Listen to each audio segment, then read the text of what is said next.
Bonjour à tous et bienvenue dans Interview pour ce nouveau numéro. Nous sommes avec Jaël Antalya qui est photographe professionnel, avec elle nous allons parler largement de son métier, de sa vision, de son parcours et de tout le reste. Jaël Antalya, bienvenue et merci d'être des nôtres. Merci à vous, monsieur Welcome. Alors peut-être vous pouvez faire une petite présentation sur vous-même. Bonjour, je me nomme Antalya Mbafumoya Tchombasta Mili, alias Antalya Jaël. Je suis licenciée en photographie à l'Académie des Beaux-Arts de Kinshasa. Alors, première question déjà, c'est quoi être photographe professionnel d'après vous? Merci, monsieur Welcome. Je me nomme Antalya Mbafumoya Tchombasta Mili, alias Antalya Jaël. Je suis licenciée en photographie à l'Académie des Beaux-Arts de Kinshasa. Pour moi, être photographe, ce n'est pas seulement appuyer sur son obturateur. Pour moi, être photographe, c'est savoir observer. Observer les choses que les gens ne voient pas. C'est savoir observer la petitesse des choses. C'est savoir observer ce que la nature nous offre. Pour moi aussi, être photographe, c'est savoir raconter des histoires de manière visuelle. Comme nous le savons tous, le monde évolue. Et c'est cette technologie qui met un accent sur les images. Et en tant que créateur d'images, nous devons avoir cette faculté à savoir comment arriver à bien raconter les histoires à un public spécifique afin que son message soit bien transmis. Parce que tout tourne autour du message. C'est très important d'avoir un but spécifique lorsque on veut partager un point de vue ou sensibiliser sur quelque chose, une situation qui peut être mauvaise. Donc, être photographe, il faut développer cette capacité d'observation, aller au plus profond, c'est que le commun des mortels ne peut pas faire. Oui, exactement. Ce n'est pas seulement la technique. Parce que nous pouvons bien posséder des connaissances sur la manière dont on capture, mais s'il n'y a pas de fond, la fondation, c'est le message. Je ne sais pas si vous aviez déjà visité une exposition d'art. Vous pouvez constater qu'une œuvre picturale est juste composée d'un point. Et là, pour ceux qui sont incultes, diront que c'est insignifiant, ce n'est pas pertinent. Mais lorsque vous appelez l'artiste pour venir raconter le soubassement derrière, vous serez abasourdi de ce qu'il dira. C'est en gros ça. Il faut posséder d'abord un message avant la technique. Alors maintenant, toutes ces qualités, ces capacités que vous avez dit à pouvoir dénicher le sens, même dans de petits détails, ce sont des capacités, je dirais, innées, où il faut obligatoirement apprendre, comme vous, par exemple, vous avez appris. Oui, il faut obligatoirement apprendre. Comme je le dis, toute chose, tout domaine, il faut le faire d'abord par vocation. Il ne faudrait pas le faire par ambition. Parce que lorsque tu possèdes cette vocation, tu as plus de facilité à t'améliorer. Mais il faudrait aussi savoir que le talent ne suffit pas, que l'expérience bat le talent. Vous pourrez constater qu'il y a beaucoup de personnes qui peuvent être aussi talentueuses que vous pouvez l'imaginer. Nous pouvons voir qu'il y a beaucoup de personnes qui possèdent peut-être le talent de jouer au football, le talent du chant, le talent de créer des inventions. De danser par exemple aussi. Ou de danser. Ou par exemple de faire du yaourt ou de faire des pagnes.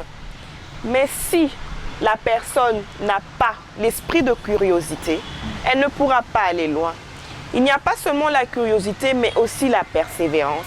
Parce qu'il peut arriver un moment où l'on se sent limité, où l'on a besoin de se ressourcer pour arriver à reprendre les choses en main. C'est toujours important de reculer pour mieux sauter. Voilà. Alors, on va prendre un petit élément. Il s'agit de votre portrait qui parle largement de votre parcours, de votre genèse, de vos débuts. Et on va se retrouver tout juste après.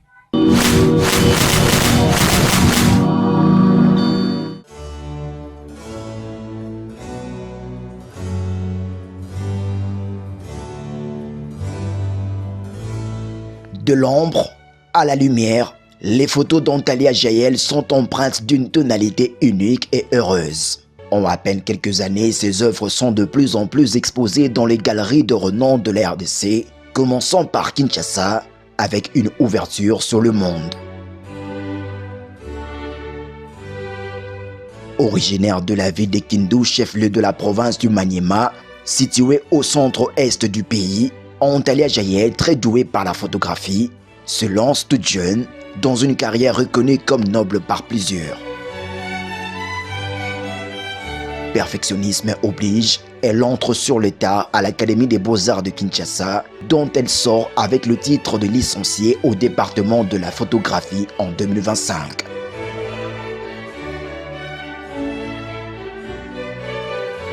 Son style se distingue par la promotion de merveilles congolaises au point d'en faire un langage universel. Ces images représentent selon elle une beauté souvent ignorée ou encore sous-estimée. Les œuvres de la photographe congolaise Antalya Jaël sont entre autres parues dans le magazine Africa Photo Fair d'Aïda Mouléné en 2024, le magazine Congo Experience en avril 2021, le magazine Kabibi de mars 2019, ainsi que sur le site web de l'agence congolaise de presse en août 2024. À cela s'ajoutent des expositions à Toxicité 2024, 8e édition de la baignade de Lubumbashi, fragment 2024 par le collectif Mission Impossible Studio, en collaboration avec l'Institut français de Kinshasa. Reconnue pour ses vertus indéniables, la photographe congolaise Antalya Jaël ne se lasse au travers de ses multiples œuvres de redorer l'image de la RDC, pays pétri de merveilles uniques.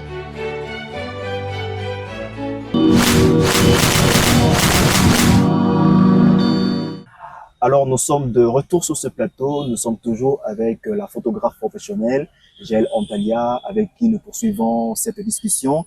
J'aimerais savoir une chose, à titre personnel, en ce qui vous concerne personnellement, sur quoi est fondée votre passion pour la photographie? Parce qu'on sent que vous avez un faible pour cette photographie. Vous l'aimez vraiment beaucoup.